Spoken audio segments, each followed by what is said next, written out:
Les initiatives à la fois numériques, comme l'a décrit Caroline, et les initiatives géopolitiques, comme l'a décrit Daniela, c'est clair que ça vient quand même rogner la suprématie du dollar. Alors, Bonjour à toutes et à tous et bienvenue pour cette courte pause dans la campagne électorale qui nous passionne évidemment.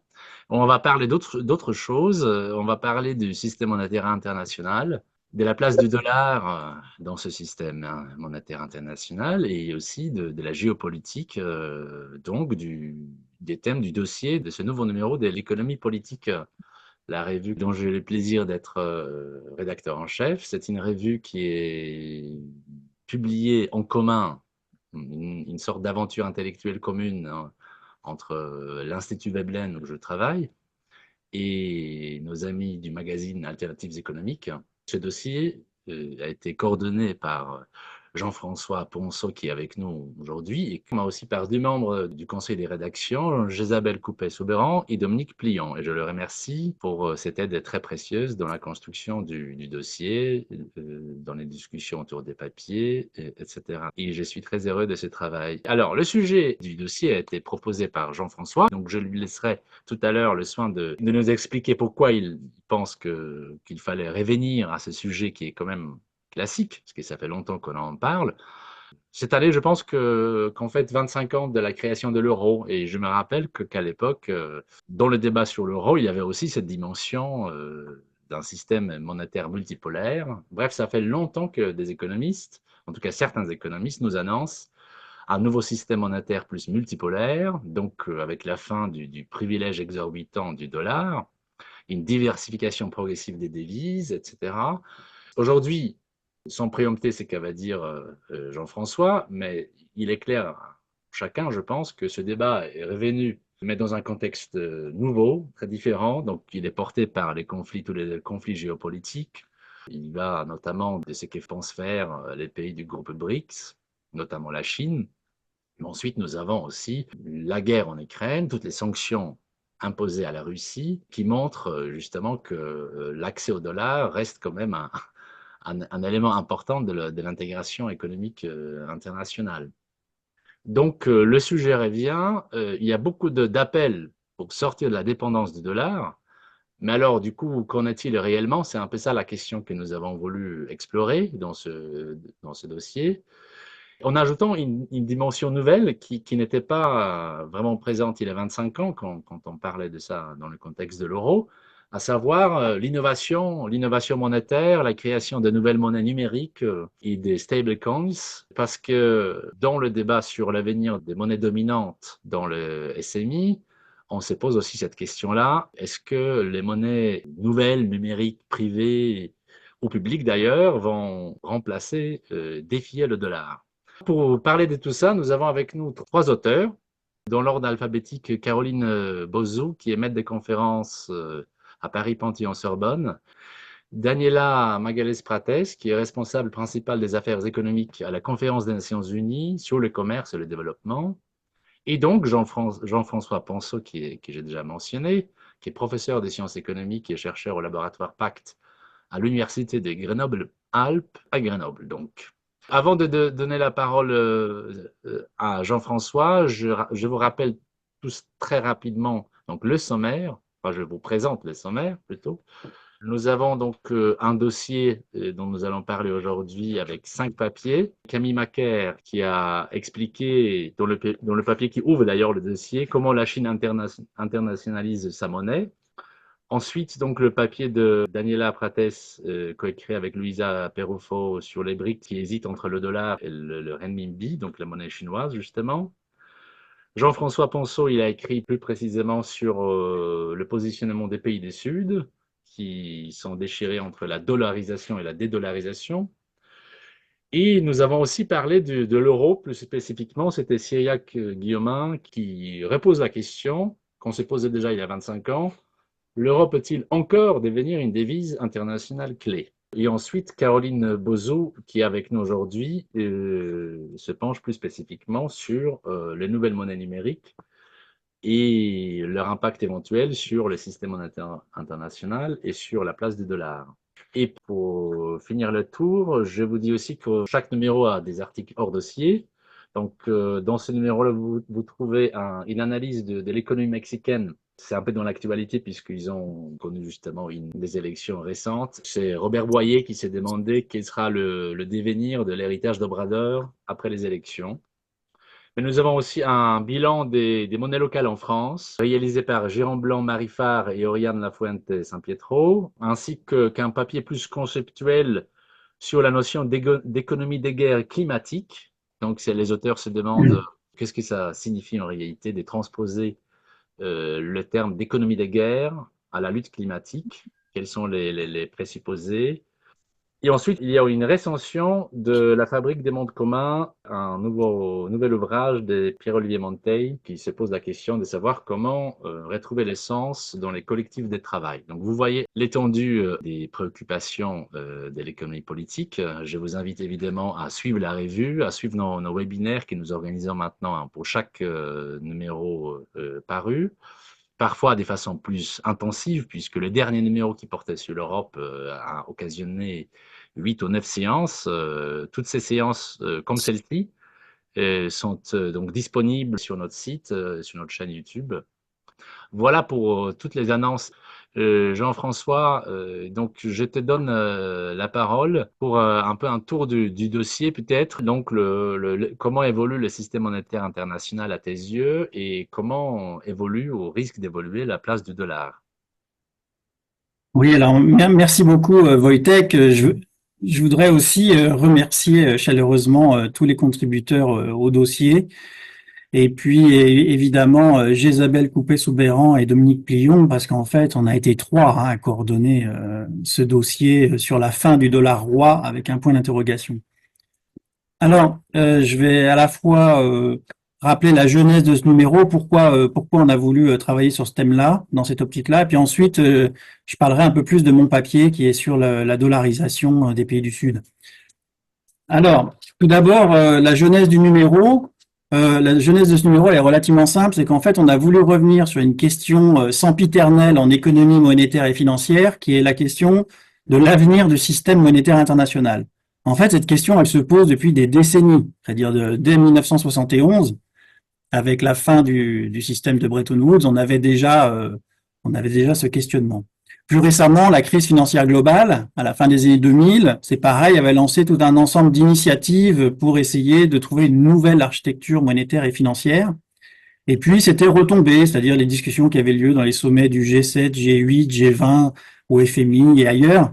Finalement, bon, il y avait beaucoup de rapports intéressants, beaucoup de propositions intéressantes, mais ça débouchait sur pas grand-chose. Bon. À la faveur de la crise, de la guerre en Ukraine, il y a eu à nouveau cette question-là, qui est le résultat, à mon sens, de deux chocs importants. Le premier choc, c'est un choc géopolitique, c'est-à-dire, comme l'a rappelé Wojtek tout à l'heure, la guerre en Ukraine a entraîné un Big Bang dans les relations monétaires et financières internationales, d'une part parce que les sanctions financières américaines vis-à-vis de la Russie et d'autres pays ont forcément bloqué l'accès au dollar de certains pays. Et puis d'autre part, parce qu'il y avait des pays émergents qui depuis longtemps voulaient remettre en question l'hégémonie du dollar et trouver un système plus équilibré.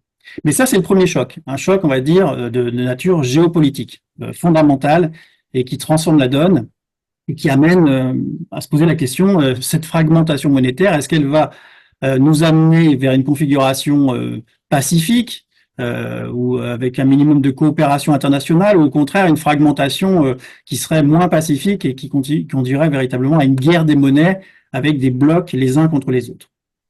Donc ça, c'est le premier choc. Et le deuxième choc, c'est un choc qui est lié aux innovations monétaires.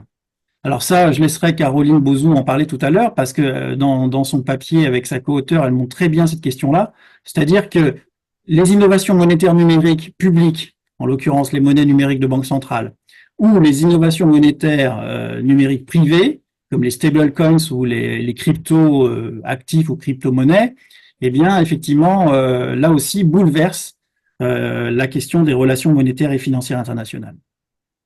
Alors, moi, je me suis polarisé sur la question du Sud global. Est-ce que le dollar est vraiment contesté ? Est-ce qu'on assiste vraiment à un phénomène de dédollarisation dans le Sud global depuis cette guerre en Ukraine? Oui, effectivement, l'an dernier, en 2023, il y a eu des initiatives très fortes des BRICS et plus généralement des pays émergents pour essayer de s'émanciper du dollar. C'est-à-dire qu'ils ont passé des accords multilatéraux, bilatéraux. Ils ont mis en place tout un ensemble de nouveaux dispositifs pour essayer de se passer du dollar, avec éventuellement d'autres dispositifs. Alors certains y ont vu une accélération de l'histoire en disant bon bah ça y est, cette fois c'est la bonne, c'est la fin de l'hégémonie du dollar. Nous dans le dossier, on est plutôt partisans de la thèse que c'est pas encore la fin du dollar, que s'il y a déclin du dollar, de toute évidence, ce déclin il se fait sur longue période, même s'il y a des moments de l'histoire où l'histoire s'accélère. C'est tout à fait évident avec les initiatives depuis la guerre en Ukraine. Néanmoins, c'est quand même une problématique transversale du dossier. La fin de l'hégémonie du dollar, elle n'est pas pour aujourd'hui, c'est un phénomène de long terme. Pour revenir sur ma présentation, moi je me suis polarisé sur la question de la dollarisation et de la dédollarisation dans les pays du Sud à deux niveaux. Parce que lorsqu'on parle de dédollarisation, on se place très souvent uniquement au niveau du régime monétaire international. C'est-à-dire dans les relations monétaires internationales, comment on fait pour se passer du dollar, pour établir des relations commerciales, financières avec d'autres pays. Mais il y a une autre forme de dollarisation et une autre forme de dédollarisation. C'est celle qui concerne les régimes monétaires domestiques. C'est-à-dire qu'il y a des pays qui sont fortement dollarisés, c'est-à-dire qui ont un niveau d'utilisation en interne très important, très élevé du dollar. Et puis il y a même des pays qui sont complètement dollarisés, c'est-à-dire qui ont fait le choix, comme par exemple l'Équateur en 2000, qui ont fait le choix d'abandonner leur monnaie nationale et de la remplacer intégralement par le dollar américain. Alors ici, ce qui est mis en évidence dans le papier, c'est qu'il y a des forces contradictoires. Il y a des pays qui cherchent justement à limiter la part du dollar dans les relations, dans l'économie domestique. Il y a des phénomènes de dédollarisation domestique qui existent dans certains cas. Dans le papier, je mentionne certains exemples comme la Turquie, le Cambodge et un autre exemple, c'est celui du Congo RDC. C'est un travail que je fais avec un doctorant. Et puis, le cas du Liban, qui est très intéressant. Là aussi, c'est une collaboration avec une chercheure de l'Université Saint-Joseph de Beyrouth, Siam Rizkallah, où là, effectivement, on se pose la question de savoir si le Liban ne va pas basculer d'un régime de dollarisation rampante vers un régime de dollarisation intégrale. Et effectivement, la question se pose de savoir s'il faut aller plus loin dans la dollarisation, voire carrément éliminer la monnaie nationale, ou à l'inverse, essayer de revenir en arrière, c'est-à-dire de limiter l'impact du dollar. Alors dans ce cas, il y a des cas qui sont très intéressants, comme le cas du Cambodge. Pourquoi c'est intéressant le cas du Cambodge? Parce que c'est un pays qui est très dollarisé depuis longtemps, et il y a des initiatives de la Banque centrale qui s'appuient notamment sur des dispositifs numériques. Il y a un système qui est décrit dans le papier qui s'appelle le système Bakong, qui cherche à utiliser justement des plateformes numériques, des systèmes de paiement qui vont a priori faciliter l'usage de la monnaie nationale et progressivement faire reculer la part du dollar. Voilà, donc c'est ça l'idée du papier sur la dollarisation des dollarisations. Et au final, ça permet de relativiser la thèse selon laquelle il y a un mouvement de dédollarisation important.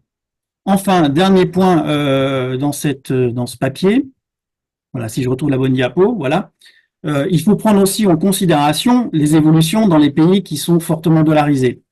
Et force est de constater que 2023 et 2024, ce sont 2 années où finalement on a l'impression qu'il y a certains pays qui, au contraire des pays émergents qui cherchent à dédollariser, vont encore plus loin dans la dollarisation. Voilà, donc ici on a 3 cas de pays qui, loin de dédollariser, sont plutôt dans une logique de fuite en avant, plutôt vers encore plus de dollarisation. En Équateur, l'élection présidentielle en octobre dernier, il y avait 2 candidats principaux qui étaient en désaccord sur tout dans leur programme politique, sauf sur l'idée de consolider la dollarisation. C'est-à-dire surtout pas envisager une sortie de la dollarisation. En Argentine, bon là le cas est plus connu, c'est celui de l'extravagant président Javier Milei, avec un programme anarcho-capitaliste qui lui il l'a pas encore fait, c'est en stand-by, mais il veut en finir avec ce qu'il appelle la monnaie de la caste, c'est-à-dire la monnaie de l'Argentine, et se débarrasser à la fois de la banque centrale et de la monnaie. Alors le projet pour l'instant est repoussé, mais il n'est pas exclu que finalement il y a un passage à la dollarisation intégrale en 2025. Et puis enfin, il y a le cas du Liban. Alors c'est une configuration qui est différente. Il s'agit de sortir du chaos, un chaos qui est à la fois politique, économique, avec un contexte régional qu'on connaît, hein, qui est fortement troublé. Et là aussi, les Libanais se posent la question finalement, le dollar qui est déjà très présent dans l'économie, est-ce qu'il vaudrait ne mieux pas, enfin, est-ce qu'il serait pas finalement plus intéressant de carrément le rendre officiel et éliminer la monnaie nationale. Voilà, donc en gros, c'est ça l'idée du papier, hein, qui met en évidence des forces contradictoires avec à la fois un mouvement de dédollarisation internationale et à l'intérieur de certains pays et un mouvement de dollarisation dans certains pays émergents et en développement. Merci Jean-François. Alors, on va tout de suite retrouver l'échelle, disons, SMI, mais j'ai quand même une question pour toi, alors, à l'échelle nationale, parce que ça risque de faire du début après. Donc tu vois cette diversité des situations. Est-ce que, en gros, disons, c'est la confiance dans la monnaie, c'est dans la tradition française. Donc, en France, on a une très riche littérature sur la triple confiance dans la monnaie, donc révélatrice de la confiance dans l'État, dans les systèmes politiques, etc. Est-ce que c'est ça finalement qui est ta clé de lecture, qui permet donc de comprendre pourquoi certains vont dans un sens et d'autres dans un autre?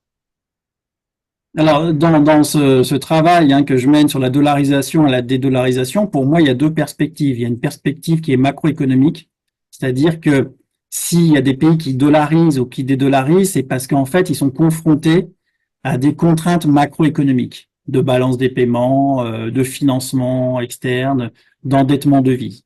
Mais il y a également une autre dimension qui est très importante, c'est la dimension, on va dire, institutionnelle. Et là, évidemment, je m'appuie beaucoup sur les travaux de l'institutionnalisme monétaire qui est très présent en France, hein, avec les travaux à la Aglietta, Orléans, Terray, Blanc, et puis évidemment plein d'autres.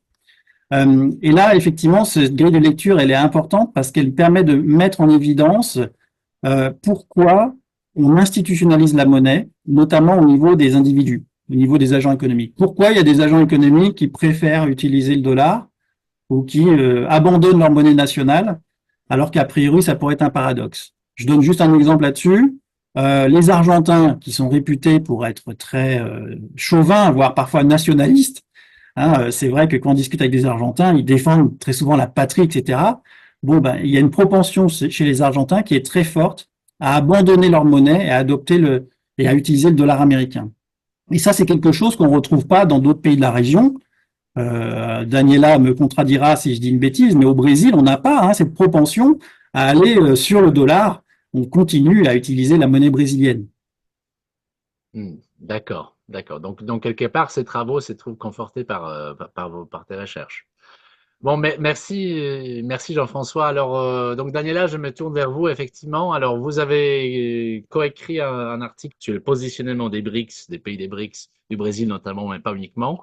Donc, je vous donne la parole. Comment se positionnent ces différents pays, le Brésil notamment, mais la Chine aussi, face au dollar aujourd'hui? Merci, je voudrais remercier Jean-François, Dominique Plion, la autre organisatrice que je ne connais pas, pour l'invitation, et aussi l'Institut Veblen, et aussi l'invitation pour participer aujourd'hui du séminaire. Alors, mon papier avec Louisa Perufo est sur on peut dire, les stratégies de dédollarisation des BRICS, hein, qui sont Brésil, Russie, Indie, Chine et Afrique du Sud.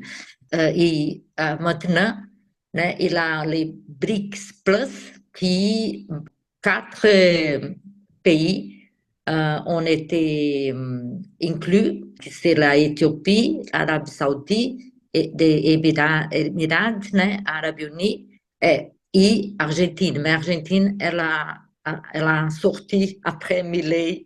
Alors, je vais commencer par le message clé de notre article. Alors, c'est que les différents projets monétaires évoqués actuellement au sein du BRICS pour réduire leur dépendance vis-à-vis au dollar américain ne pourraient exister qu'avec l'autorisation de la Chine économique et politique.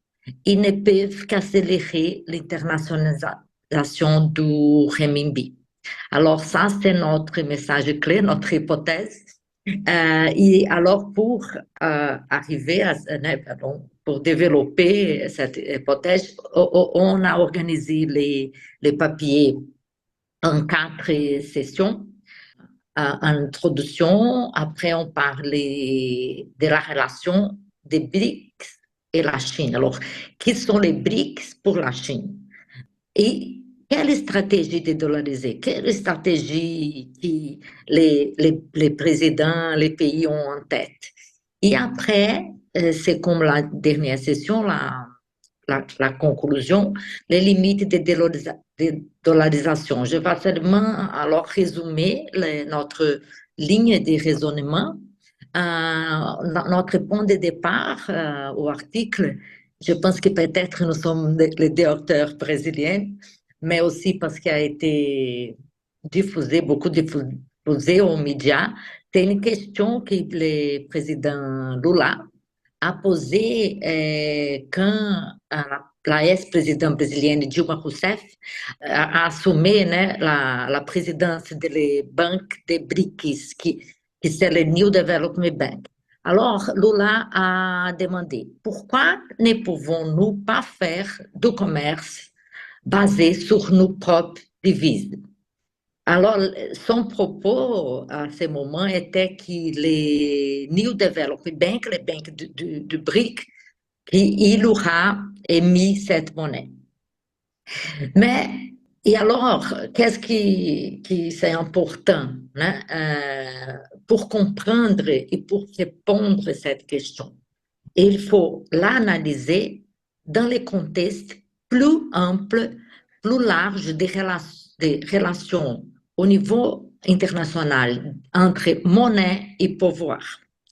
Pourquoi? Parce que l'utilisation des monnaies nationales au-delà des frontières d'État, et alors on utilise les concepts des devises,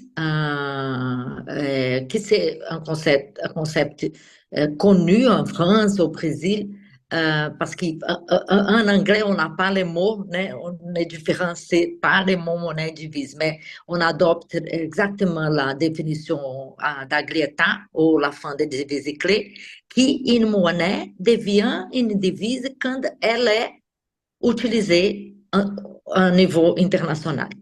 Alors, la monnaie nationale, un pays, son monnaie peut être utilisée au niveau international, alors devient une devise, ça donne de pouvoir économique et politique pour ces pays, mais surtout pour la devise clé du système monétaire international, qui aujourd'hui c'est le dollar. Alors, on a un système hiérarchique, et le dollar est placé au sommet de cette hiérarchie.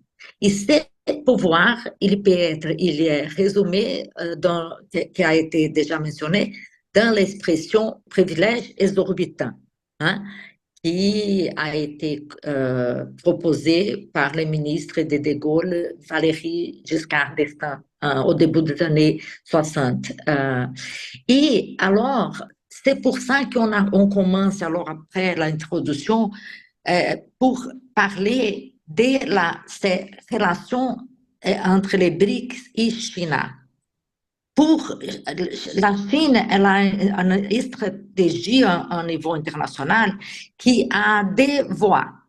Une voie, comme la Belt and Road Initiative, elle a clairement une position de leadership.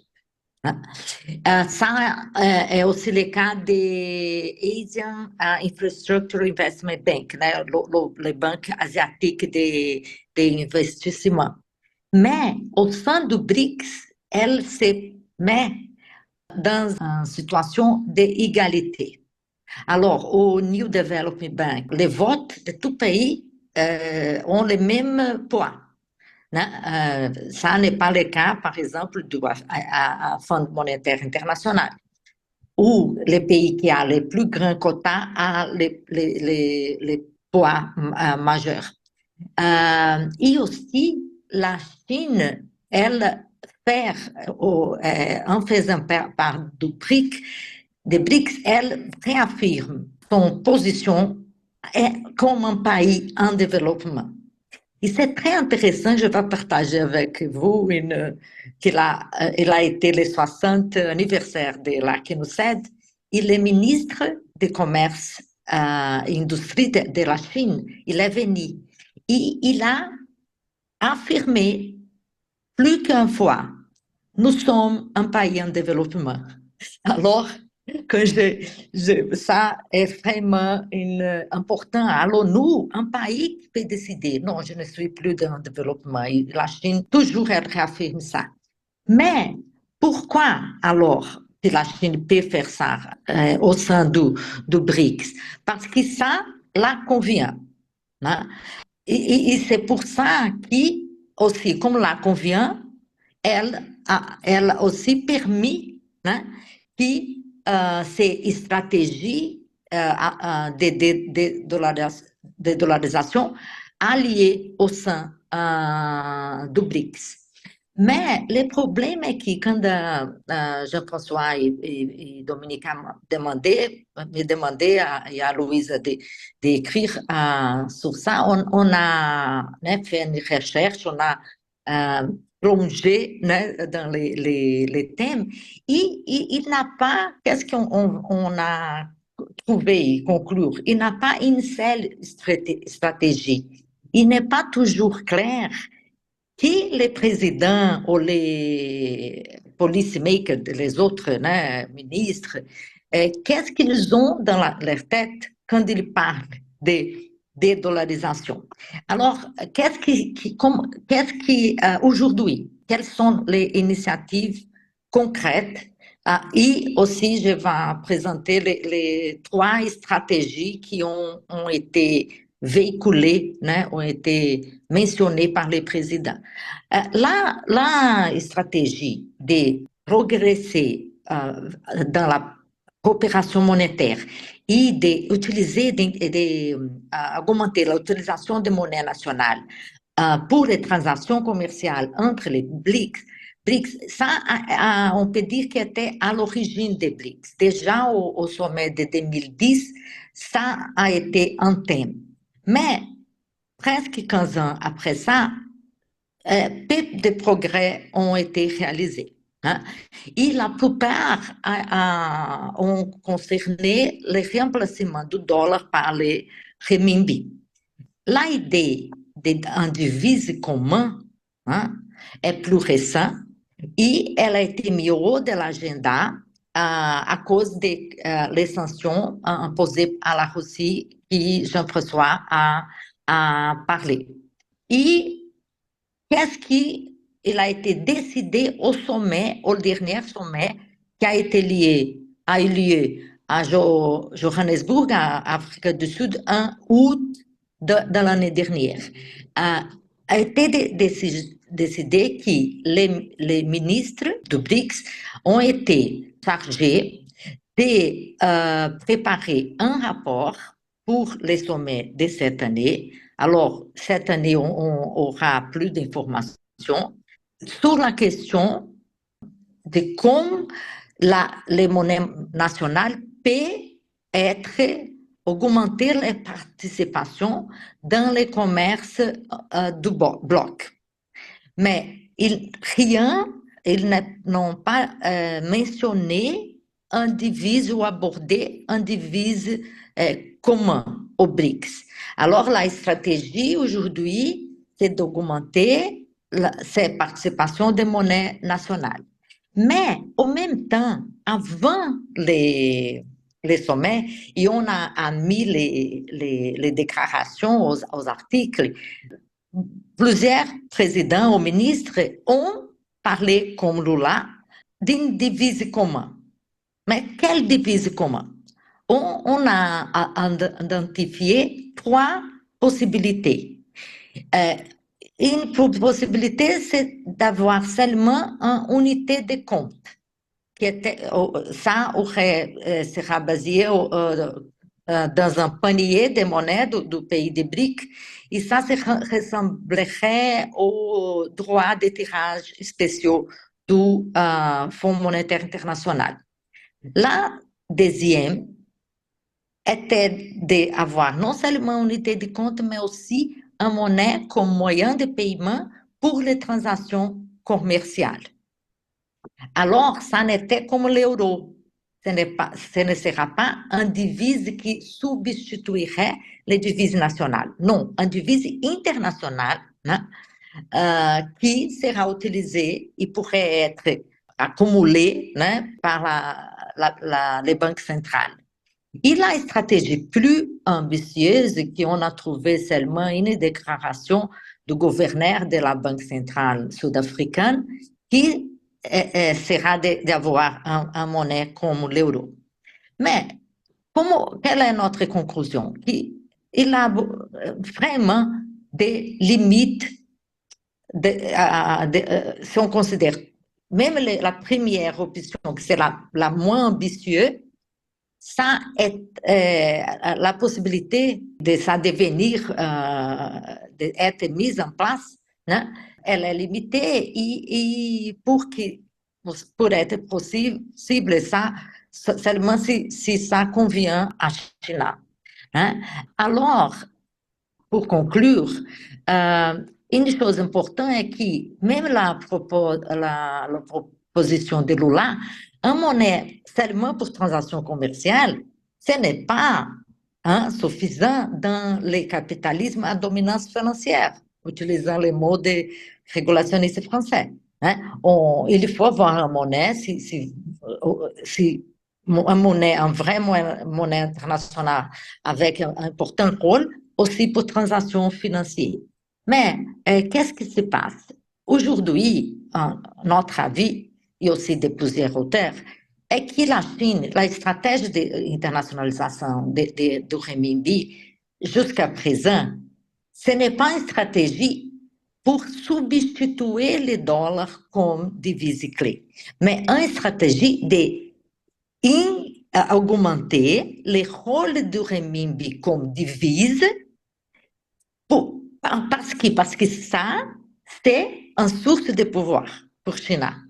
Mais pourquoi ce n'est pas encore une stratégie de substituer des dollars? Parce que ça aura des coûts pour la Chine. Premier coût, la Chine, la plupart de la réserve chinoise sont investis en titre du Trésor américain. Sa importance a été plus grande avant, mais est encore très grande. Alors, si les dollars perdent la position comme devise clé, il y a une dévaluation, ça, la Chine aura perte financière.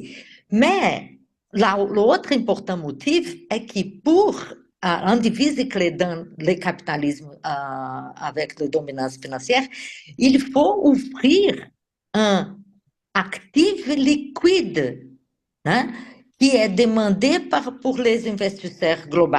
Un moment d'incertitude, de réserve de valeur. Et ça, la Chine n'a pas encore.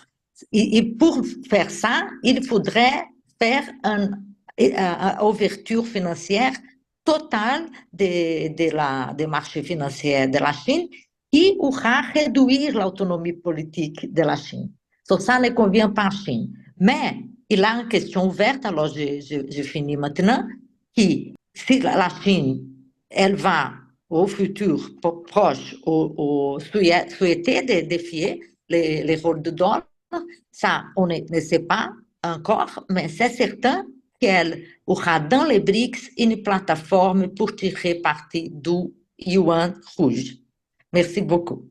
Merci Daniela. On va sans doute revenir tout à l'heure. Je voudrais qu'on approfondisse un peu sur la Chine notamment, mais finissons notre tour tour de table et je donne la parole à Caroline Bozo pour ajouter une autre dimension, comme je l'ai dit au début, qui n'était pas vraiment présente il y a 25 ans quand on a lancé l'euro, c'est-à-dire l'innovation monétaire qui a pris un tournant mondialisé maintenant. Enfin, mais d'abord, Caroline, la parole est à vous.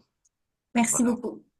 Donc, merci beaucoup de m'avoir invité pour ce webinaire et de m'avoir invité à contribuer à ce numéro de l'économie politique. Donc, j'ai contribué avec ma co-autrice Elisa Darrier à ce numéro avec le chapitre Le dollar face aux nouvelles monnaies numériques. Donc, dans ce chapitre, on a considéré que finalement répondre à la question d'une menace sur la suprématie du dollar nécessite de prendre en compte les innovations technologiques. Parce que les innovations technologiques peuvent être utilisées comme un instrument de concurrence dans la capacité à dédollariser ou non le système monétaire international. Donc, parmi les innovations que nous abordons dans le chapitre, on a retenu donc les crypto-monnaies, les stablecoins et les monnaies numériques de banque centrale.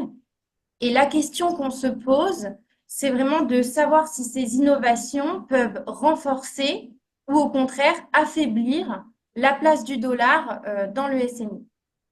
Donc, premièrement, nous abordons les crypto-monnaies et on conclut que les enjeux des crypto-monnaies sur le système monétaire international sont limités pour au moins deux raisons principales.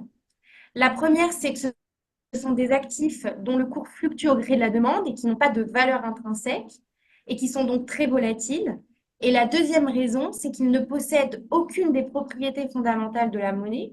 Et donc, de ce point de vue, la probabilité pour qu'elles concurrencent les devises internationales est faible. La problématique va être toutefois différente avec les stablecoins. Les stablecoins, pour rappel, ils peuvent être définis comme des cryptoactifs qui visent à maintenir une valeur stable par rapport à un actif spécifique ou par rapport à un panier d'actifs. Et lorsque l'on s'interroge sur les effets des stablecoins sur le système monétaire international, on s'aperçoit qu'il y a deux principaux enjeux qui émanent des stablecoins. Le premier vient de la question des réserves constituées pour garantir leur valeur.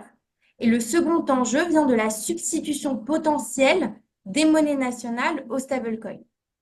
Donc, je fais juste une petite parenthèse pour faire une clarification technique. Il faut savoir qu'il y a plusieurs types de stablecoins. Il y a des stablecoins off-chain. Ce sont des stablecoins qui sont adossés à des réserves d'actifs réels. En général, ce sont des devises et qui sont détenus par les institutions financières traditionnelles. Ces réserves-là, elles ne sont pas enregistrées sur des blockchains. On a des stablecoins on-chain, qui sont des stablecoins adossés à des crypto-monnaies. Et donc là, les réserves sont enregistrées sur des blockchains. Et enfin, on a des stablecoins algorithmiques. La stabilité de la valeur pour ces stablecoins ne tient pas aux réserves, mais tient plutôt à un algorithme. Et on s'est aperçu que ces stablecoins-là peuvent se révéler très instables, avec notamment l'exemple du Terra Luna qui a fait faillite. Donc cet aspect technique est important car il faut savoir que le marché aujourd'hui des stablecoins est dominé à 90% par des stablecoins off-chain, c'est-à-dire des stablecoins qui ont des réserves en actifs réels. Et parmi eux, il y a 95% qui sont ancrés au dollar. Donc si on regarde une photographie de l'écosystème des stablecoins aujourd'hui, il ne remet pas en cause l'hégémonie du dollar. Toutefois, ce qui va nous intéresser, plutôt que la photographie actuelle, c'est vraiment de comprendre la dynamique d'adoption future des stablecoins. Donc, il y a forcément des incertitudes de ce côté-là, mais plusieurs éléments nous incitent à considérer que le scénario d'adoption, enfin de propagation des stablecoins est un scénario probable. La première raison qui nous amène à considérer ce scénario comme probable, c'est qu'il y a déjà une tendance en place dans les pays émergents. On observe dans certains pays émergents une hausse de l'adoption des stablecoins depuis 2020. La raison, c'est que ces stablecoins permettent d'offrir aux agents privés une valeur refuge et leur permettent également de contourner les contrôles de capitaux qui sont en place dans ces pays. La deuxième raison qui nous incite à considérer le scénario de propagation des stablecoins comme probable, c'est qu'on a une prolifération des projets de stablecoin privés et notamment de projets émanant des géants du numérique, à l'image du projet Libra de Facebook, donc qui est un projet qui a finalement pas vu le jour, mais qui en dit long sur les initiatives privées émanant notamment donc, des géants du numérique. La question qui nous importe donc sur les stablecoins, c'est de comprendre si les stablecoins venaient à se propager, quels seraient leurs effets sur la suprématie du dollar. L'idée étant que, selon leur ancrage, sur le dollar ou non, les conséquences diffèrent. Donc, si on a un ancrage sur un panier de devises, ça pourrait affaiblir la suprématie du dollar dans le système monétaire international. Et si on a un ancrage sur le dollar, on s'attend à ce que ça renforce la suprématie du dollar dans le système monétaire international. Et ça pourrait même être à l'origine de ce qu'on appelle, de ce que Brunner Mayer et d'autres économistes appellent la dollarisation digitale, c'est-à-dire qu'on a des monnaies digitales adossées au dollar qui supplantent les monnaies nationales. Donc on imagine que ça pourrait avoir de nombreuses conséquences, mais une des conséquences qui est avancée dans la littérature, c'est que ça pourrait en fait impacter l'efficacité des politiques monétaires. Jusqu'ici, on avait l'option des contrôles de capitaux qui s'est révélée utile pour atténuer cette perte de souveraineté monétaire en cas de dollarisation excessive, mais ça pourrait s'avérer beaucoup plus difficile à mettre en place avec l'émergence des stablecoins. Donc, la troisième partie du chapitre s'intéresse à la question des monnaies numériques de banque centrale. On sait qu'il y a des projets de monnaie numérique de banque centrale qui émergent un petit peu partout dans le monde et qui sont déjà devenus une réalité pour certains pays, comme pour la Chine. Et donc, cette forme de monnaie viendrait s'ajouter aux formes de monnaie centrale traditionnelles, donc à côté des billets et des réserves détenues par les banques commerciales auprès de la banque centrale. Et donc, elle viendrait s'ajouter, s'inscrire au passif du bilan des banques centrales.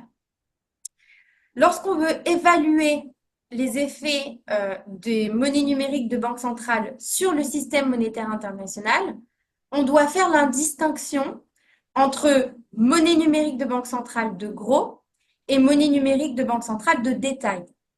Pour faire court, les monnaies numériques de banque centrale de gros, c'est des monnaies qui sont destinées aux échanges entre acteurs bancaires et financiers, alors que les monnaies numériques de banque centrale de détail, elles sont destinées au grand public.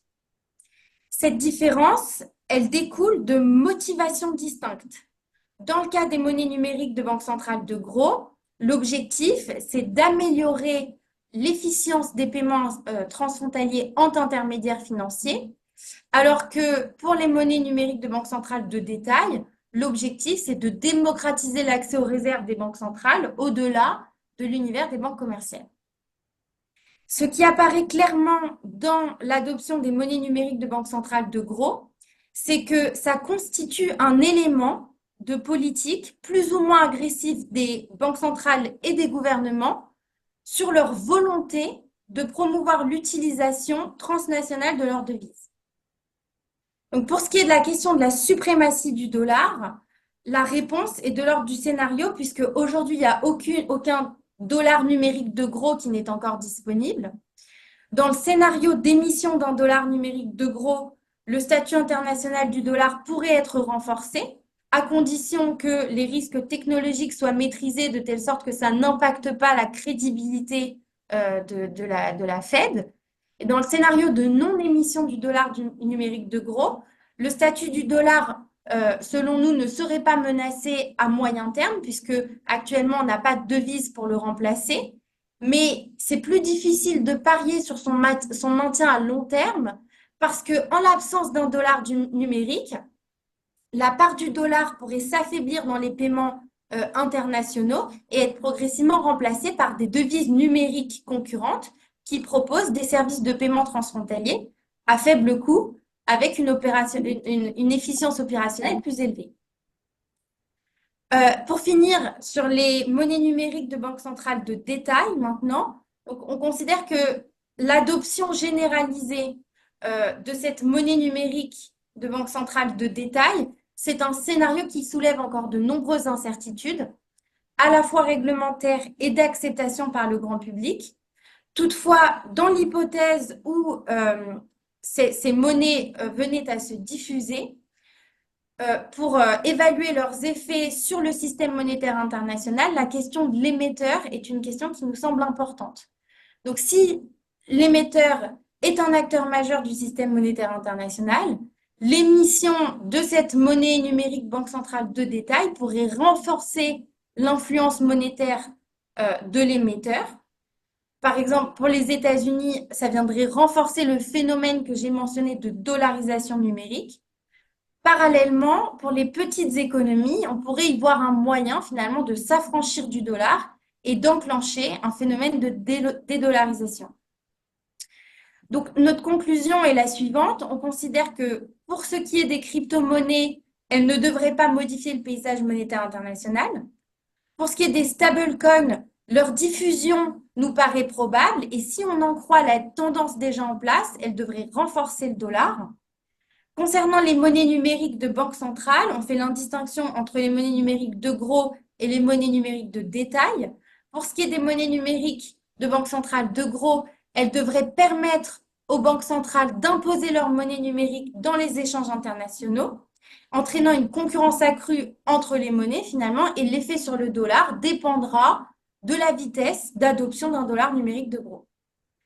Enfin, pour les monnaies numériques de banque centrale de détail, émises par les pays émetteurs de monnaie internationale, ça pourrait renforcer leur poids monétaire.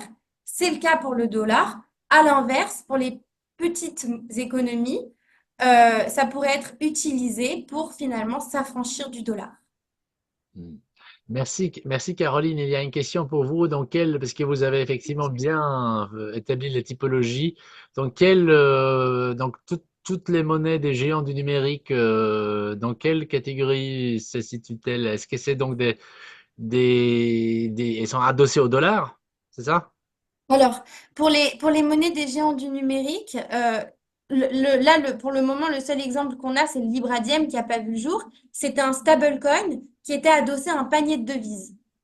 Voilà. Alors après, pour Amazon, Apple, etc., c'est encore pour l'instant juste des discussions. Donc, on ne sait pas quelle forme ils prendront. Mais donc, ce sont des stablecoins.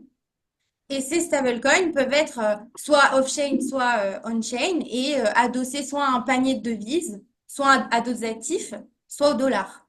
Et là, dans le cas de Facebook, c'était bien un projet adossé à un panier de devises. Merci. Il y a plusieurs questions sans surprise, hein, sur la Chine. Isabelle pose une question longue sur la thèse d'Éric Monet. Mais déjà, on a peut-être oublié un peu l'essentiel, enfin, les bases au début. Jean-François, peut-être pourrais-tu nous rappeler un peu les bases, c'est-à-dire la place du dollar donc, dans le SMI. Alors finalement, quels sont les indicateurs de base qu'on utilise pour mesurer et que disent-ils ces indicateurs? C'est-à-dire, il me semble que la situation reste stable pour le moment. Est-ce que tu peux confirmer? Bon, revenir sur les indicateurs de la force du dollar dans l'économie mondiale, il y a plein d'indicateurs possibles. Celui qu'on utilise habituellement, c'est le niveau de réserve internationale. Alors, ça a quand même pas mal baissé ces derniers temps, mais le dollar reste largement dominant. Alors, selon les méthodes de calcul, certains considèrent qu'il est tombé en deçà des 50% des réserves officielles de change pour certains pays, et pour d'autres pays, pour d'autres modes de calcul, on serait au-delà de 60%. Mais ce qui est important, c'est pas tellement le montant, c'est l'évolution. En réalité, aujourd'hui, la part du dollar dans les réserves est à un niveau qui reste encore supérieur à des périodes plus mouvementées dans les années, par exemple, 1990, à certaines périodes. Bon, donc ça veut dire que si on raisonne dans le long, faut vraiment raisonner dans le long terme pour voir un déclin. Bon, après, il y a d'autres indicateurs, évidemment, qui jouent, mais ce qui est sûr, c'est que les initiatives à la fois numériques, comme l'a décrit Caroline, et les initiatives géopolitiques, comme l'a décrit Daniela, de la part des BRICS notamment, c'est clair que ça vient quand même rogner la suprématie du dollar. Alors, j'ai pris connaissance des questions. Je voudrais peut-être, si j'ai le temps, de répondre à Dominique Plion, qui met l'accent sur le fait que la Chine a passé des accords avec certains pays, notamment pour échanger des matières premières. Et je trouve que Dominique a raison de souligner cette question-là, parce que le lien entre monnaie internationale et matières premières, il est souvent sous-estimé par les économistes, alors que les spécialistes des relations internationales, ça fait longtemps qu'ils mettent en avant ce point-là. Ce qui permet d'asseoir la suprématie du dollar aussi au niveau international, c'est le fait que il y a un lien quand même très étroit entre dollar international et pétrole depuis des décennies. Et on voit bien que ces derniers temps, justement, c'est là-dessus que se joue un peu l'avenir du dollar international. Quand on voit que des pays comme l'Arabie Saoudite commencent à accepter d'utiliser d'autres devises que le dollar américain, là, c'est un coup de pied dans la fourmilière, effectivement, et qui remet en question les accords. Il y avait des accords parfois politiques ou les conventions qui faisaient du dollar la monnaie dominante dans le commerce des matières premières et en particulier du pétrole. Encore aujourd'hui, on considère qu'il y a 95% des contrats d'hydrocarbures qui se font en dollars américains.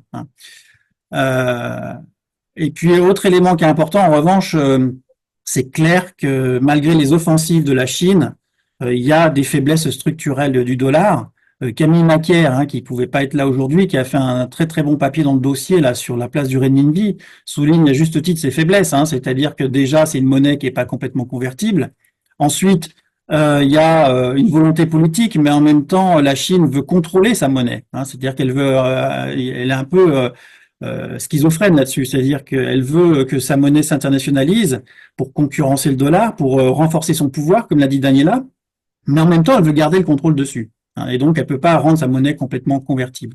Et puis, il y a d'autres limites, d'autres faiblesses, comme par exemple le fait que il n'y a pas suffisamment de marchés financiers larges et profonds, comme on dit chez les économistes, pour satisfaire tous les investisseurs qui auraient potentiellement du renminbi. Et puis enfin, il y a une dernière contrainte qui est, mais je crois que Daniela l'a souligné tout à l'heure, la Chine, pour l'instant, ne permet pas d'offrir un instrument de liquidité ultime, pour reprendre l'expression de Michel Aglietta, comme le font les États-Unis à travers les bons du Trésor américain. Pour l'instant, ça n'existe pas, ça. En revanche, ce qui est sûr, c'est que la Chine déploie tout un ensemble d'innovations, d'accords sur les matières premières, sur également le financement. On n'a pas beaucoup parlé, mais comment dire, l'endettement des pays en développement, en particulier vis-à-vis de la Chine, ça crée une nouvelle dépendance financière qui effectivement tend à diminuer l'influence du dollar dans ces pays. Hmm.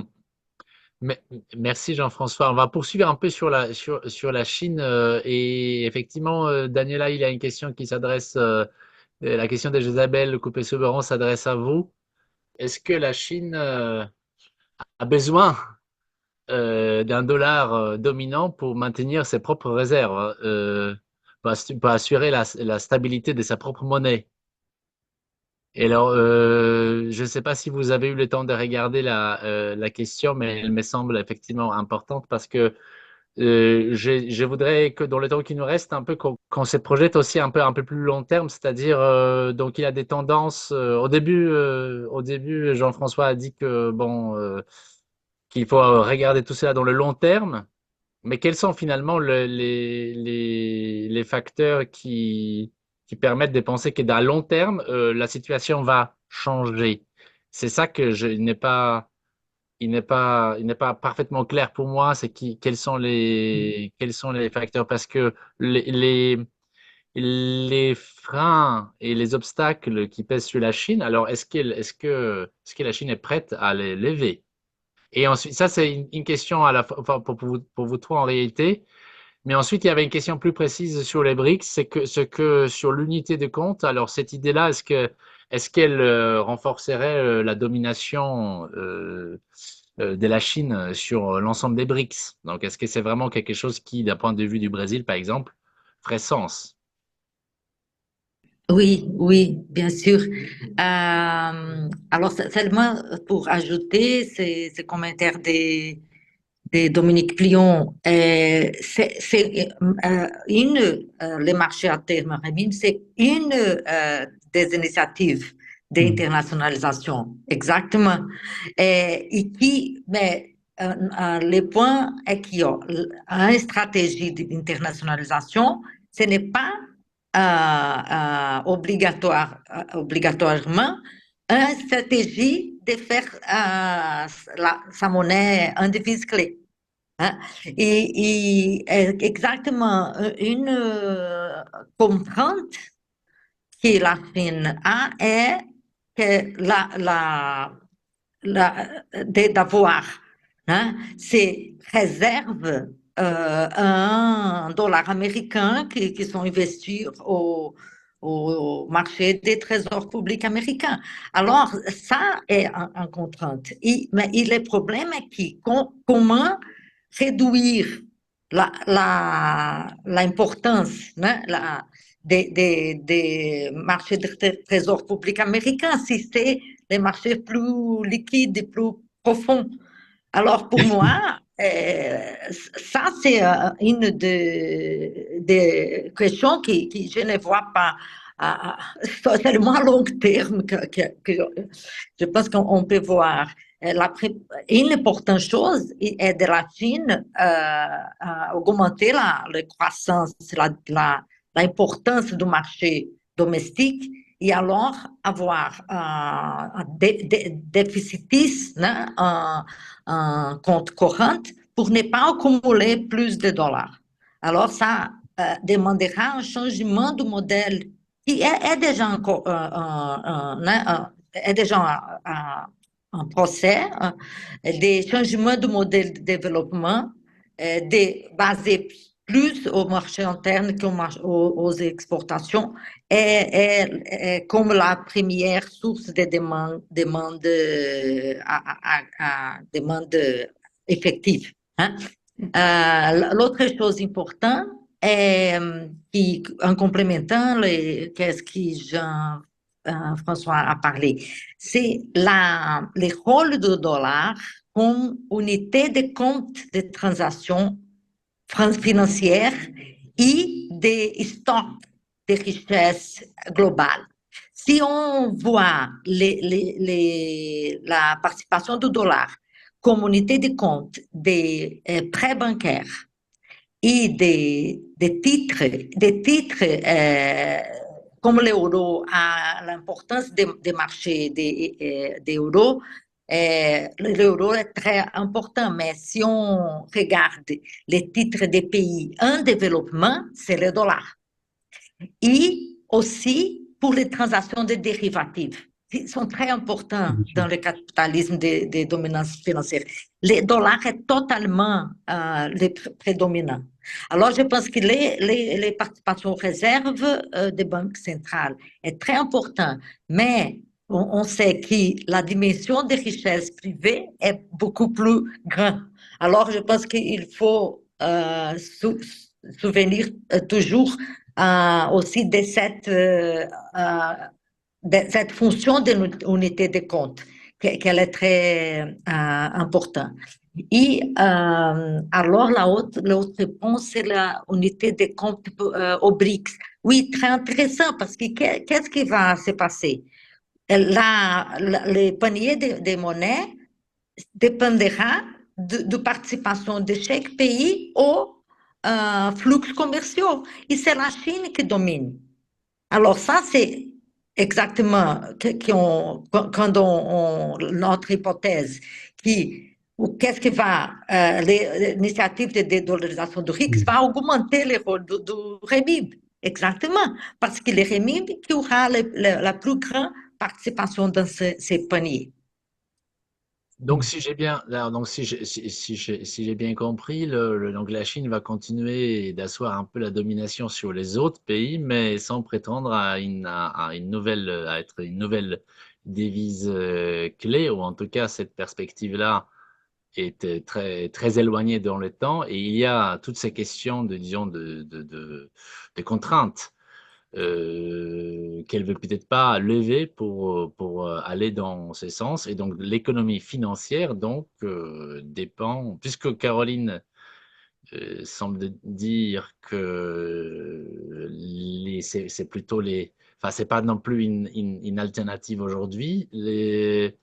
Donc, l'économie financière mondiale, telle qu'elle est aujourd'hui, elle continue de s'appuyer sur le dollar. Et Caroline, il y a une question pour vous justement sur ces débats. J'ai cru comprendre que le débat sur les monnaies des banques centrales est plutôt controversé aux États-Unis. Pourquoi n'ont-ils pas déjà développé ces outils-là Donc davantage? effectivement, par rapport aux États-Unis, et je l'ai un peu mentionné, mais du coup peut-être pas, j'avais pas vraiment le temps de rentrer dans les détails. Mais en fait, ce qui se passe aux États-Unis, c'est qu'il n'y a pas d'urgence. Vous voyez, c'est Hmm. plutôt à long terme que ça pourrait menacer la suprématie du dollar, puisque si tout le Mhm. monde adopte une monnaie numérique de gros ou de détail et que les États-Unis restent en retrait, disons qu'ils passent un peu à côté de quelque chose.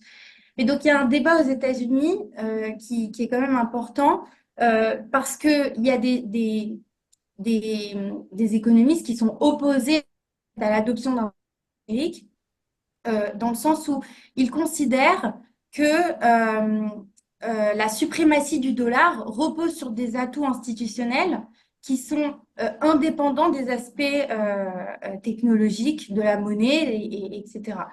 Et donc, en plus de ça, ils arguent contre la stabilité de la Fed pourrait être remise en question si on a des problèmes technologiques, sécuritaires, par exemple. Enfin, si on a des attaques euh, sur ces monnaies, etc., finalement, ça pourrait compromettre la crédibilité de la Fed. Donc, on a bien un débat aux États-Unis qui s'inscrit. Et en fait, ce qui explique un petit peu la lenteur de l'adoption de ces monnaies numériques de banque centrale aux États-Unis, c'est qu'il n'y a pas d'urgence, on attend de voir ce que font les autres. Et une fois qu'on aura mis de côté tous les défis technologiques et qu'on sera sûr que les autres l'adoptent et que ça fonctionne, si vous voulez, on pourra se lancer dans le projet. Là, il y a quand même des phases de test qui sont expérimentées aux États-Unis, donc qui ne sont pas non plus complètement à l'arrière de ce qui se fait. Merci. Alors, le temps passe. Donc, pour finir, enfin, on pourra dépasser un tout petit peu, mais j'aurais en moins deux questions que je voudrais quand même aborder à la fin. La première porte sur l'euro, parce qu'il ne faut pas oublier qu'on a aussi parlé de l'euro dans dans ce dossier. Et pour le coup, on pourrait comparer avec la Chine, dont on a parlé tout à l'heure. Et donc, on voit bien que la Chine veut bien contrôler l'accès à ses marchés financiers. Mais pour le coup, les marchés européens sont les plus ouverts, je pense, du monde. Donc, que fait-il? Pourquoi est-ce que l'euro n'a pas réussi à défier davantage le dollar dans les 25 années de son existence? Ça, c'est la première question et que je pose à vous trois. Et la deuxième, alors là, la deuxième, je vous demande de jouer un peu les futurologues, c'est-à-dire à plus long terme. Est-ce qu'on parlera encore d'une devise clé ou est-ce qu'on s'oriente quand même vers un système multipolaire avec des parts beaucoup plus équilibrées entre les blocs? C'est une question, évidemment, je ne sais pas si on vivra assez longtemps pour savoir qui a raison, mais donc à très long terme, mais je pense que c'est le moment de se la poser. Qui veut commencer? Oui, je veux bien commencer, Wojtek. Alors, ta question sur l'euro. L'euro, aujourd'hui, est une monnaie internationale, on va dire, de second rang. Et, et Pas on n'est très, pas très, du très loin tout. derrière quand même, non? Pardon. Oui, oui, on est très, très loin Ouais. des États-Unis, mais enfin, ça reste quand même une monnaie largement utilisée quand même. Mais très loin derrière le dollar américain. Et surtout, toujours encore une fois, si on s'inscrit dans le long terme, il faut se souvenir quand même que dans les années 1990, lorsqu'on a créé l'euro, c'était d'abord pour des considérations internes d'intégration commerciale ou voire de projets politiques européens, mais c'était aussi pour certains, et en particulier pour la France, l'idée que l'euro pourrait devenir une monnaie qui viendrait non pas remplacer le dollar américain, mais rééquilibrer le système international qui était beaucoup trop polarisé sur le dollar américain. Force est de constater, 25 ans après, que malheureusement pour les Européens, c'est pas le cas. Alors qu'est-ce qui explique cette faiblesse de l'euro international? Il y a plein de littérature là-dessus. Bon, il y a le papier évidemment dans le dossier, mais il y a plein de littérature là-dessus. Mais en gros, il y a quand même deux facteurs importants qui ressortent. Il y a un facteur qui est purement économique, qui est que l'euro n'est pas, comment dire, ne permet pas de fournir aux marchés financiers internationaux un instrument de liquidité ultime, homogène. C'est-à-dire, tout à l'heure, là, quand je faisais référence au bon du Trésor américain, c'est clair que c'est l'instrument de liquidité total pour les marchés financiers. Si on a des bons du Trésor américain dans son portefeuille, on sait qu'on va pouvoir accéder au dollar facilement et avoir de la liquidité facilement. Aujourd'hui, est-ce qu'on a ça en Europe? Non, on n'a pas ça parce qu'on a des bons du Trésor qui sont hétérogènes. On n'a pas de bons du Trésor pour l'ensemble de la zone euro. Hein. Il n'y a pas de fédéralisme là-dessus pour l'instant, ou en tout cas, il est vraiment simplement embryonnaire. Donc ça, c'est quand même une contrainte parce qu'on ne peut pas mettre sur le même plan les bons du Trésor grec ou les bons du Trésor allemand, où actuellement, on voit bien qu'il y a une différence entre les taux, il y a une différence de taux qui se met en place entre la France et l'Allemagne, par exemple. Bon. Et puis il y a un deuxième facteur là qui est plus politique. Et là, malheureusement, je crois que il n'y a pas grand-chose à attendre. C'est que pour que la monnaie s'internationalise, il faut aussi une volonté politique. C'est-à-dire que ça joue quand même ça. Hein, c'est-à-dire que c'est clair que par exemple la Suisse ne veut pas internationaliser sa monnaie. Ça, c'est une valeur refuge, mais c'est pas une monnaie internationale. En revanche, les Européens sont divisés là-dessus. Il y a des Européens, encore une fois, la France notamment, qui veut internationaliser, faire de l'euro une monnaie internationale. Mais il y a des pays qui sont frileux là-dessus, notamment l'Allemagne depuis très longtemps, pour différentes raisons. Hein. Il y a une raison qui est liée à la culture monétaire allemande, à l'histoire allemande, l'importance de l'ordolibéralisme, l'influence de l'hyperinflation il y a 100 ans. Donc l'idée que la monnaie, ben, finalement, elle doit d'abord rester un instrument national et pas un instrument international, contrairement à la vision de la France. Donc ça joue quand même beaucoup. Maintenant, sur le scénario à venir, la fragmentation, c'est clair que la fragmentation est déjà à l'œuvre. On a des blocs monétaires qui se composent, des blocs monétaires et des blocs financiers. La grande question, c'est de savoir si ces blocs monétaires vont se coordonner, s'il y aura un minimum de coopération, ou si on sera, comment dire, en concurrence frontale. Hein, et ça, c'est quand même déterminant pour l'avenir de la paix mondiale, il me semble. Daniela, vous voulez compléter, notamment ce deuxième point-là, sur les évolutions à long terme? Non, Jean-François, comme on dit, je signe tout il a dit. Et non, je pense que la question d'euro, sa question de la liquidité ultime, c'est fondamental. Et aussi pour faire référence à le nationalisme monétaire français qui est lié à qu'est-ce que tu as dit à propos du niveau politique et le niveau de la confiance politique de la monnaie. Il n'a pas un projet politique. Hein? On n'a pas comme union politique. Alors, je pense que dans ce niveau de la confiance de la monnaie, l'euro, comme je pense que la possibilité d'une union politique est très, très, très baisse et on sait alors pour l'euro devenir une monnaie vraiment importante, il faudra ça aussi. Là, une chose qui je pense qu'est-ce qui peut être dans ces moments, qu'est-ce qui se passe? Et là, on peut voir comme si le dollar est encore au sommet de la hiérarchie, mais au-dessus, on a beaucoup de changements. Hein? Même la Russie, etc. Alors, je pense que qu'est-ce que c'est il y a aussi le rôle des monnaies numériques. Il a le projet de la banque les business, des Bank of International Settlements. Beaucoup de projets d'utilisation en gros des monnaies numériques. Alors, je pense que dans les prochaines années, on va voir beaucoup de mouvements, mais pour que ces mouvements menacent la position du dollar, je pense que ce n'est pas évident.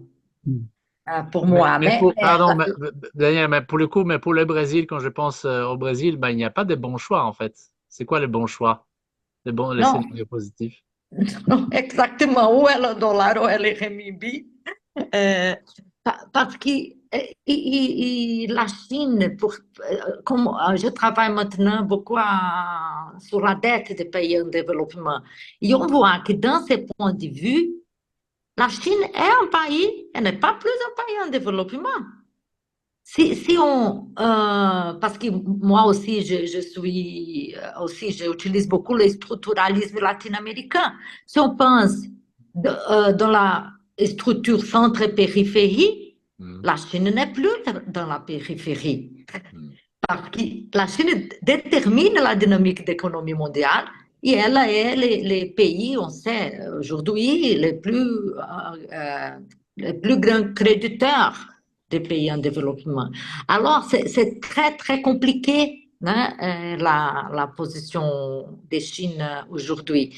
Et pour les BRICS, je pense que pour le Brésil, la Inde, comme si les BRICS, pour eux, est un instrument dans quelque sens.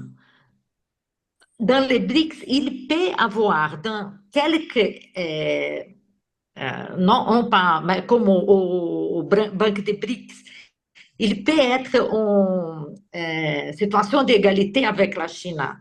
Alors ça, c'est intéressant pour eux aussi. Alors je pense que c'est plutôt comme ça que le Brésil et l'Indie, les autres pays voient pourquoi les BRICS hein, est intéressant pour eux. Et aussi pour le Brésil, maintenant avec l'Argentine, le Mercosur, qu'est-ce que c'est le Mercosur aujourd'hui? Hein? Alors, la stratégie des régionalisations, des porteurs de commerce dans le Mercosur, maintenant avec Milei, et aussi avant, à cause de la crise argentine, c'est très compliqué maintenant. En même temps, il faudra peut-être y revenir parce que je vois pas d'autres, enfin à mon niveau, je vois pas trop d'autres options. Mais on en reparlera peut-être dans un autre numéro dans quelques années pour refaire le point sur l'évolution du système monétaire. Pour aujourd'hui, Oui. on va conclure. Caroline Mauzoum dit qu'elle est tout à fait d'accord avec les intervenants précédents et donc qu'elle n'avait rien à ajouter par rapport à ce que vous avez dit sur ces points-là. Donc, je vous remercie à vous trois et je remercie aussi au coordinateur du dossier, à Luan qui a aidé avec la préparation de ce numéro, comme des numéros précédents.